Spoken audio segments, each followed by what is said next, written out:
May this new year bring peace, compassion, and healing to all beings. May we release the burdens of the past, open our hearts to the present, and embrace the future with clarity and love. May the wisdom of the Buddha guide us toward freedom, joy, and understanding in every moment.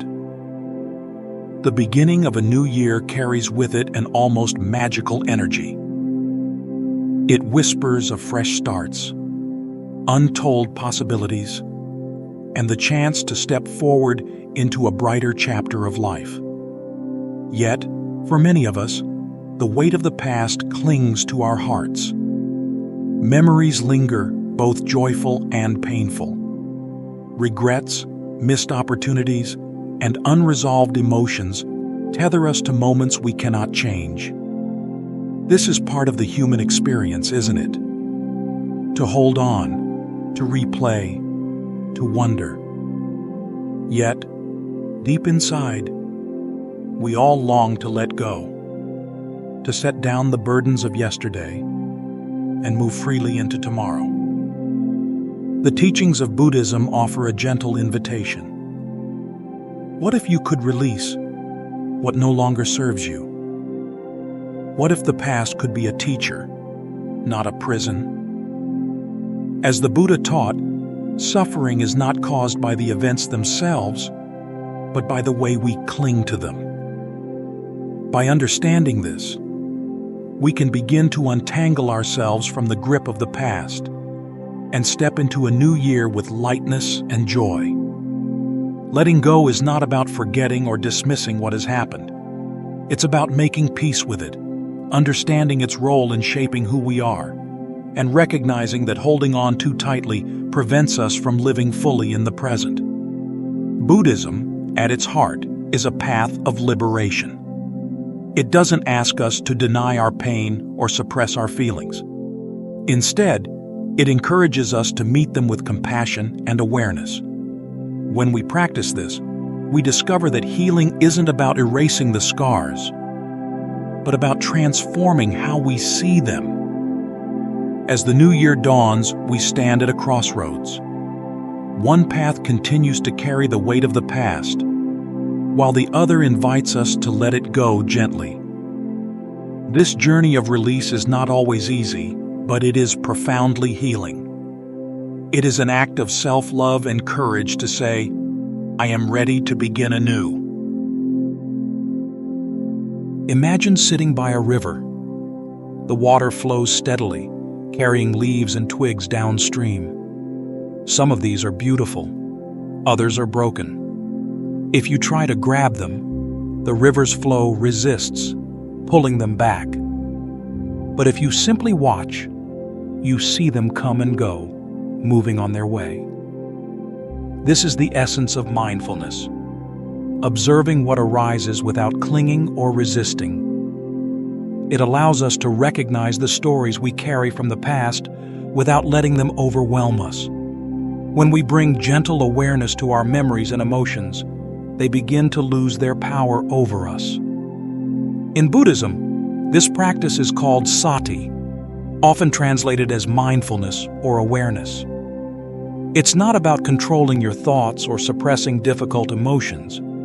Instead, it's about noticing them with kindness, like you would comfort a dear friend. By being present with what arises, we can begin to understand its nature and release its hold on us. The past has a way of weaving itself into our present. It shows up as the joy of cherished memories or the sting of regrets. Sometimes, it whispers doubts. What if I had done this differently? Other times it shouts, you're not good enough. But here's the truth. These stories are not who you are. They are simply echoes of experiences, moments that have come and gone, like the ripples on a pond after a stone has been thrown. The Buddha likened this to carrying a heavy bag. Each stone in the bag represents a regret, a grudge, or a longing. The more we carry, the heavier it becomes. Yet, we hold on because we think we need it. Letting go doesn't mean forgetting or dismissing the past. It means choosing not to carry its weight unnecessarily. It means recognizing that the bag you've been carrying is not a part of you. It's something you've been holding, and you have the choice to set it down.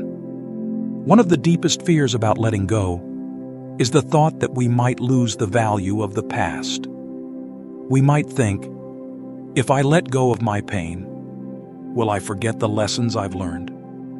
Will I lose the connection to the people I loved? But letting go is not about forgetting. It's about creating space in your heart. Imagine your heart as a room. When it's cluttered with old memories, there's no room for new experiences.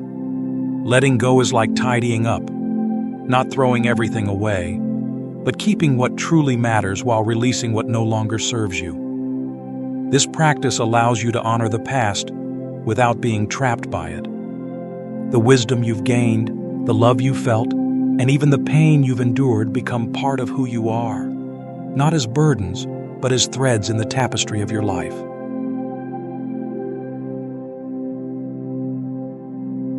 Letting go begins with a single profound step, learning to be kind to yourself.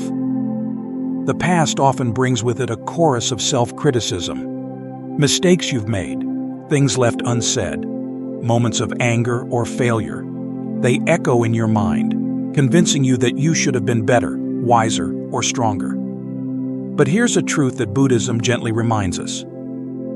You are human, and being human means being imperfect. Even the Buddha, before his enlightenment, struggled, stumbled, and searched. He did not judge himself for these experiences. Instead, he embraced them as part of his path.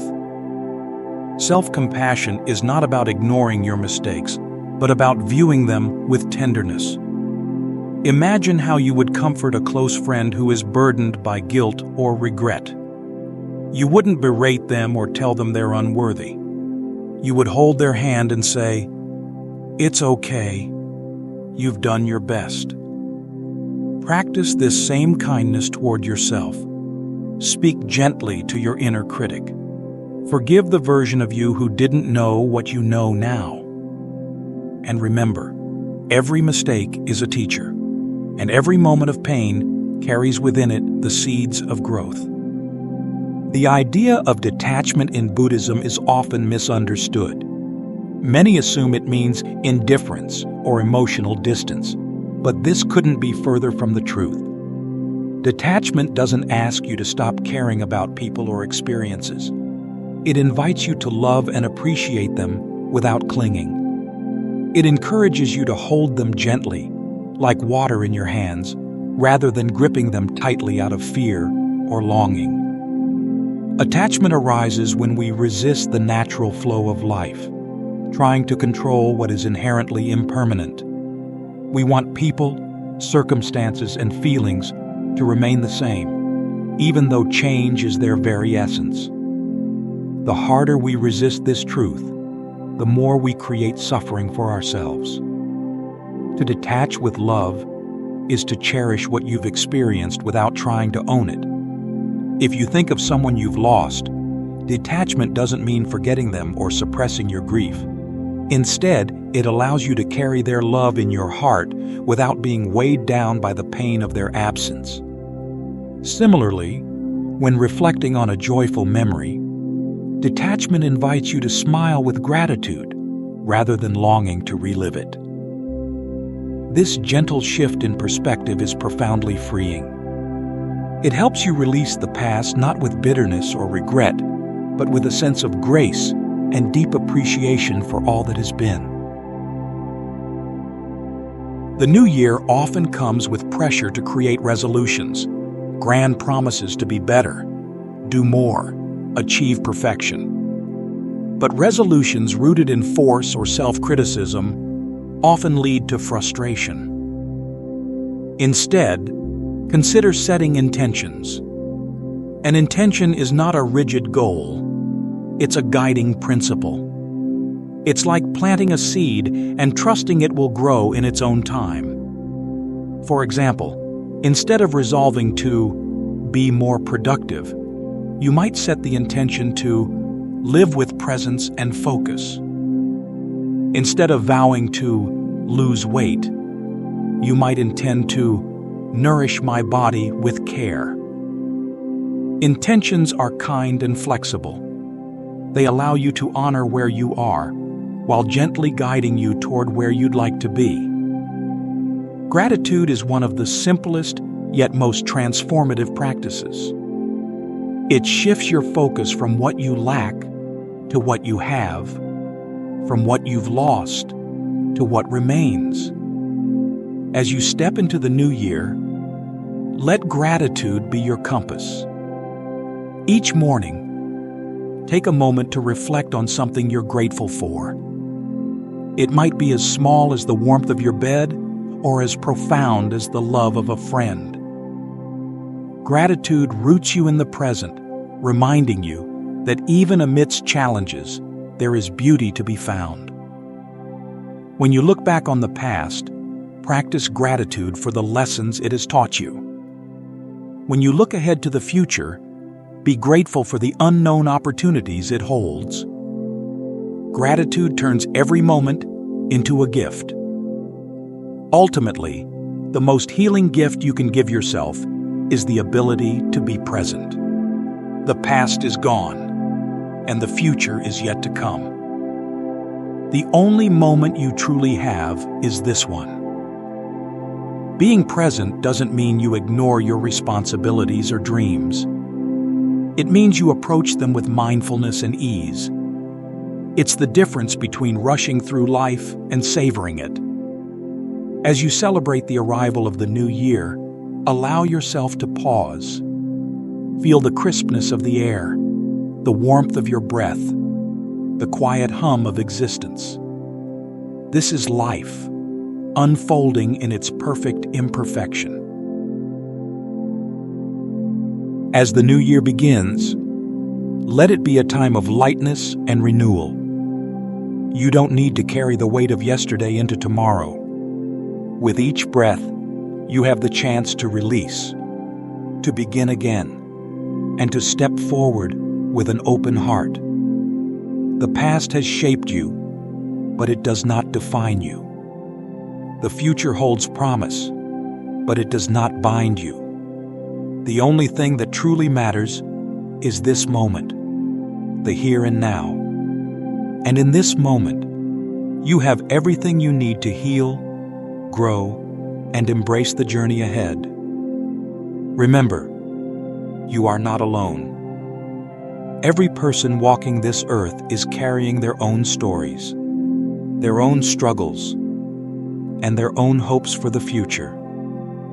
Together, we are all learning to let go, to love, and to live fully.